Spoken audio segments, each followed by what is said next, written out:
Mommy guide you, okay? ඇත්තටම මේ video එක කරන්න පටන් ගත්ත ගමන්ම කියන්න ඕන විශේෂ දෙයක් තියෙනවා. ඒ මොකක්ද දන්නවද?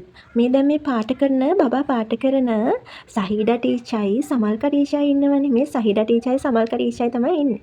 මේ සහීඩා ටීචර්යි සමල්කා ටීචර්යි ඇන්දේ එයාම තමයි. මම එයාට මේක පාට කරන විදිය කියලා දුන්නා ගයිඩ් කරා විතරයි. එතකොට කියන්න ඕන විශේෂ දේ තමයි මේ සහීඩා ටීචර්යි සමල්ක ටීචර්යි එයා තනියම ඇඳගෙන වෙනම හාප්සික් කොලයක තනියම ඇඳගෙන ඇවිල්ලා මට පෙන්නුවේ. එතන සහීඩා ටීචර් සමල්ක ටීචර් එයයි තුන්දෙනාම හිටියා. ඉතින් මං කරේ ඒ හාප්සික් කොලෙන් ඒ රූප දෙක වෙන් කරලා කාඩ් දෙකකට එයාට අලවලා දුන්න එක විතරයි. මට ඒක නිසා එයා එක අඳින එකේ ෆොටෝ වීඩියෝ එකක් ගන්න බැරුණා. මොකද හේතුව එයා ඒක අඳිනවා කියලා මම දන්නේවත් නැහැ. ඉතින් කයිලිගේ අම්මටයි දෙන්නටම උවමනාව තිබුණා ටීචර්ස්ලා දෙන්නට කාඩ් එකක් දෙන්න. ඒත් අම්මි ඉස්සර වෙන්න කලින් කයිලි ඉස්සර වුණා. එයා ටීචර්ස්ලා දෙන්නව ඇඳගෙන ඇවිල්ලා මට අයිඩියා එකක් දුන්නා කාඩ් එක හදන්නේ කොහොමද කියලා. එයාගේ අයිඩියා එකට අනුව තමයි අපි මේ කාඩ් එක නිර්මාණය කරේ. ඉතින් එයාගේ තමයි මේ අදහස.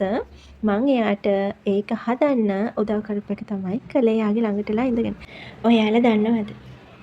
මට ඇත්තටම සමහර වෙලාවකට හිතා ගන්න අමාරුයි. එයාගේ මේ පුංචි වයසට එයා කොහොමද එහෙම චිත්‍ර අඳින්නේ පාට කරන්න කියලා. ඒ වුණාට මගේ පුංචි කාලෙදිත් මම මේ විදිහටම චිත්‍ර ඇඳා කියලා මම දන්නවා. මොකද මට එහෙම මතකයක් තියෙනවා. මගේ පුංචි කාලේ හැම පොතකම චිත්‍රයක් ඇඳුන් නැති එක පොතක්වත් මා ළඟ තිබිලා නැහැ. ඒ තරමට කුරුටු බීටි ගානික මගේ පුරුද්දක් කියලා තිබෙන ඉස්සර ඉඳන්ම ඒ හැකියාව ඒ විදිහටම කයිලිටත් ඇවිල්ලා තියෙනවා. හරිම නිහතමානී ආඩම්බරයකින් මට ඒක කියන්න පුළුවන්. මම එයාව චිත්‍රවලට මේ විදියට පුංචි හෑන්ඩ් වර්ක් කරන්න, පේන්ටින් කරන්න මම එයාව පුරුදු කරේ එයාට මාස 6ේදී විතර. එයාට තේරෙන්නේවත් නැති කාලේ පින්සලක්වත් අතින් අල්ලන්න පුංචි කාලෙදි තමයි මම එයාට පින්සලක් අතින් අල්ලන්න තියලා පාටවලට හුරු කරේ. ඉස්සෙල්ලාම මම එයාට දුන්නේ ෆැබ්‍රික් පේන්ට් කලර්ස් තමයි මම එයාට ඉස්සෙල්ලාම පාට කරන්න දුන්නේ. ඒවා එයාට ගෙනාපුව නෙමෙයි.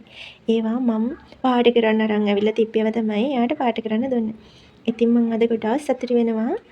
එයාට එහෙම එයාගේ ළඟින් ඉඳන් උදව් කරපු නිසා තමයි එයා අද තනියම මේ විදියට එයාගේ ප්ලේ ගෲප් එකේ ටීචර්ස්ලා දෙන්නට කාඩ් එකක් නිර්මාණය කළා. එයා විසින් ටීචර්ස්ලා දෙන්නට දෙන්න කාගේවත් උදව්වක් නැතුව එයාට හැකි වෙලා තියෙන්නේ.